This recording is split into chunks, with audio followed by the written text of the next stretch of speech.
New information tonight on a story we have been following all afternoon. We now know some residents are still without power in downtown Madison after Madison Gas and Electric shut off power as the Madison Fire Department investigated an underground fire. This started around 3:15 today when MFD got a report of a manhole cover blowing off and smoke was coming from underneath the ground. Right away, WMTV's Sam Swartz got to the scene. He now joins us live from the News Now desk. What else have we learned tonight, Sam? Hey, Cameron, a few hours ago, we learned that all hazards have been controlled and that roads have reopened.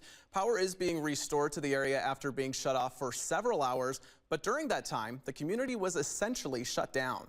When I asked the police officer who was patrolling the area, can I come into my apartment? He says I wouldn't. There's green smoke coming up from underground. Sunday afternoon, blocks of downtown Madison taped off and left without power. Multiple witnesses in the downtown area reporting manhole covers blowing off the ground and dark smoke following that. Fire trucks, utility officials, and caution tape lining the streets. This seemed to be involving underground electrical vaults, so MG&E responded right away as well. The incident coming during a busy moving season for many downtown Madison residents. I just moved into my apartment. Ethan Udlis was headed back to his new home, but a police barrier kept him from getting to his apartment. What can I do to kill time until eventually all this blows over and I can go back into my apartment? Ethan sticking around the perimeter, waiting to get through. I haven't seen anything like this. This is why it's so crazy. I can imagine for the people that were in their apartments, that's probably pretty getting their hearts pumping for sure. The incident not just closing streets, but also shutting down parts of the community. I hope everything's okay. Like I said earlier, it looks pretty serious. The Madison Fire Department says no one was injured during tonight's incident, but that there were a few elevator rescues for those trapped inside their buildings during the power outage. Live at the News Now desk, Sam Swartz, WMTV 15 News.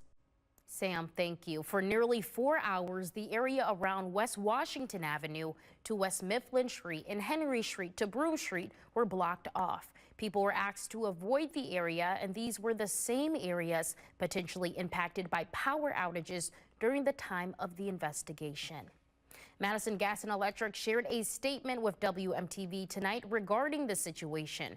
They say they are continuing to investigate what caused the electrical incident. They stated that as a precaution, they de-energized areas around the incident. They also shared that they conducted gas leak surveys around the area and have found no evidence of gas leaks. As of the last 30 minutes, MG&E told WMTV that they hope to have full power restored overnight and to the remaining residents still without power.